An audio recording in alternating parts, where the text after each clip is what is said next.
Over the past couple of months and speaking to tons of you through my one-on-one chats on Patreon, the number one question I get is how can I get into investment banking given whatever scenario I am in? In today's video, I will be going over the common reasons for why you're not getting an investment banking interview. So GPA. That's one of the most clear-cut reasons why you might not be getting an interview for an investment bank. GPAs are a much stricter cutoff for bulge bracket investment banks who have very standardized interviewing processes. Usually they'll have a hard cutoff of about 3.0 to 3.3 for their GPA and a soft cutoff of about 3.5, even though it doesn't explicitly say it on their website. Now, obviously, there are special cases, and even more so for middle market to boutique investment banks, which might not have a standardized cutoff for their GPA in place. However, right off the bat, if you have a GPA that's under 3.0, that could be a very clear reason why you are not getting an interview, and in that case, I'd even recommend taking your GPA off of your resume. And if you do get the opportunity to interview with an investment bank and they ask you why your GPA is so low or why it's not on there, you should have a clear reason for it. The second reason is your resume.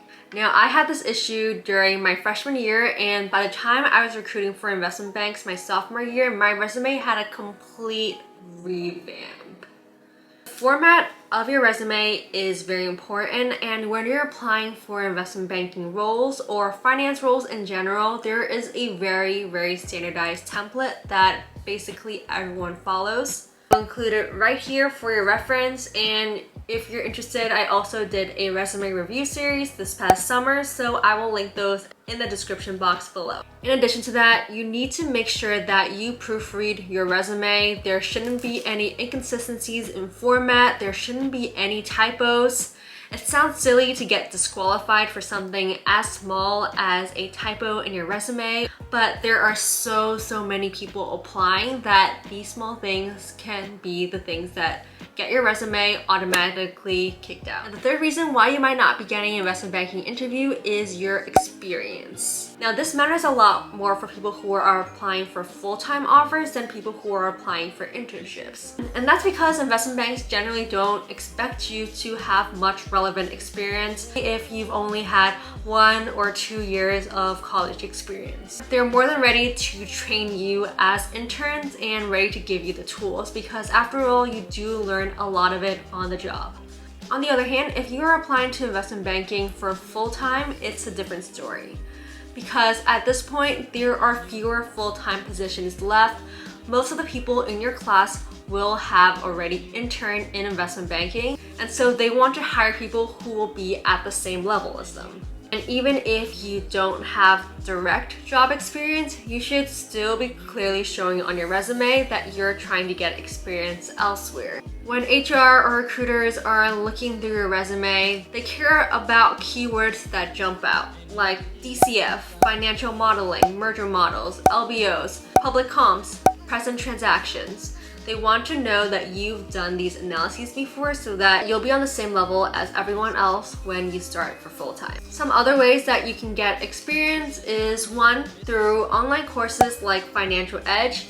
They have an investment banking course on their website, which I highly recommend. You can use my code ANGELA25 for 25% off. They also have courses for a bunch of other jobs on there, like private equity and asset management, sales and trading, if you're interested in those. And the last way you can show that you've had some experience is through taking a relevant course in school.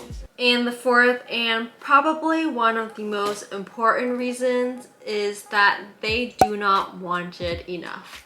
There are a lot of people who tell me they want to go into investment banking, but they're not willing to put in the effort to network with people, to make sure that their resume is perfect when they're sending it out, to make sure that they've got their technicals down pat and that they actually understand what investment banking is, and to make sure that they actually keep up with the industry and understand a little bit more about it. One good resource that I recommend that I've been using to keep up with the industry is called The Daily Upside. Founder of this actually created it after working in investment banking for 10 years. It's a daily e-newsletter that curates a lot of really important and impactful financial news, and they deliver it to you through an email after you subscribe. It's an incredibly easy and, might I mention, free way to get financial news delivered to you. All the news is written in such a digestible format. When I was trying to learn more about the industry and recruiting, I found that the New York Times and Wall Street Journal would often be way too dense for easy reading, so this is a really good way to break that down.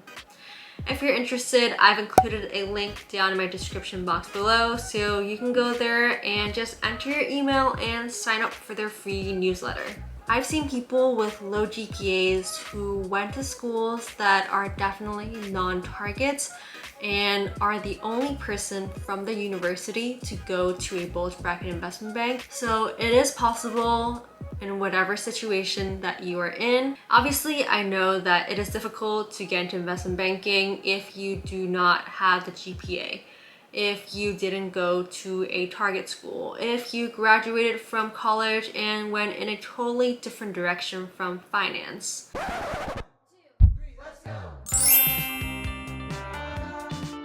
Anyways, thank you guys so much for watching this video. I really hope you found it helpful. Let me know if you guys have any questions down in the description box below. If you're interested in more personalized one-on-one sessions with me, you should definitely check out my Patreon at patreon.com/AngelaSunX3. Link will be in the description box below. And don't forget to give this video a huge thumbs up if you found it helpful. Subscribe to my channel if you haven't already, and I will see you in the next video.